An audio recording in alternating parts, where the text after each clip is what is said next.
Fellow Nigerians, I trust you're all doing well.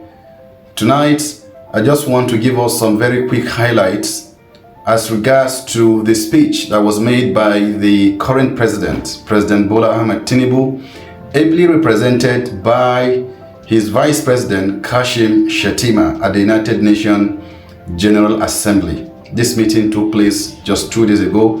I watched the entire video and I read the transcript, and I did that over and over again. And to my understanding, it was a very marvelous speech. It was a very important speech. But unfortunately, every year, there's usually a reoccurrence of these meetings, deliberations and criticisms. There is usually a lot of suggestions by different countries at the United Nations General Assembly. To my understanding, a lot of these have not been fully implemented. And so many countries are not fully represented at the United Nations. Of course, this is normal. Though every year, all countries of the world are expected to be represented. And if possible, it is best that their president attend. But for somehow, President Bola Ahmed Tinubu wasn't able to attend, so he sent the vice president. Just like I said, very important speech. So these are some of the highlights of the speech. He started by saying that Nigeria and Africa needs to be a full and permanent member of the United Nations Security Council. As you know, we have a lot of internal security issues, regional issues. We have a continental issues. We have a regional and sub-regional issues. And Nigeria somehow is not fully represented at the Security Council. A lot of countries are complaining about that. Turkey, I've seen Turkey also complaining about that. I've seen Iran and many other countries. Nigeria is not even left behind. Africa alone has a population of about 1 billion with over 54 countries. Unfortunately, none of this country is fully represented at the United Nations Security Council. Permanently, represented permanently in such a way that you have the power to veto. Countries that are represented at the Security Council are 5 permanent members: France, Russia, China, and China, United States, and United Kingdom. These are the 5 permanent members of the United Nations Security Council. So the Vice President complained that Nigeria has to be a member of this Security Council because we are a population of more than 200 million. We are one of the most important countries in the world, having all of these resources, all of this population, yet we are not a member. All right, that being okay, how can we as a continent, Africa, be a member of this Security Council? So that has to be addressed by the United Nations because there are so many issues, just like I said, national, regional, and sub-regional issues that Nigeria need to tackle. Unfortunately, you just can't be able to do that if you are not a member of this Permanent Security Council. And what power do you have when over 100 countries, one single country can decide to veto all? Look at what is happening in Palestine. Even if 100 countries decide to vote in support of Palestine, one member of the Permanent Security Council have the power to veto against all the Security Council. And that's why they're saying United Nations is not representing everybody. It is representing just 5 members of this Permanent Security Council, unfortunately. This is the first issue that he raised. And as you can see, it's an important issue. The second issue was when countries decide on their own to promote their own interests rather than collective interests. So he was trying to advocate that we should always consider collective interests rather than individual interests.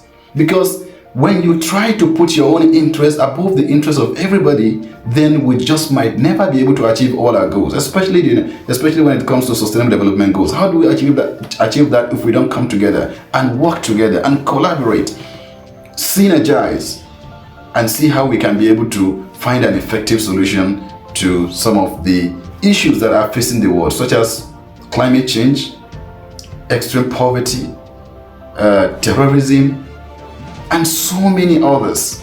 Hunger, malnutrition, lack of education, so many issues. You just will never be able to solve all of this issue if we as countries, if countries decide to put their own interests above the interests of every other country. One of the major issues facing the world right now is nuclear proliferation. When the United Nations agreed that no country is going to produce, will be allowed to produce nuclear weapons, but unfortunately you see some other countries have, thousands of stockpiles of these nuclear weapons. Until we are able to come together and united, even from the name United Nations, until we are able to come together and have equal representation, equal voice, let it be that no country is above other country. No country has the power to veto everything that over 80 or even 100 countries decided to vote in favor of. For example, when countries, if 100 countries decide to vote in support of Palestine or to decide to vote in support of any particular motion in the United Nations, one country out of this 5 Permanent Security Council have the power to veto against this decision of these 100 countries. You can see how unfortunate that can be. The third issue he raised was debt forgiveness. Poor countries are suffering. They are seriously suffering. They are facing a lot of challenges: malnutrition, lack of education, poor income, poor wages, poor hospitals, poor everything, negative indices. They don't have access to everything negative. And right now, the biggest issue that is facing this country is debts.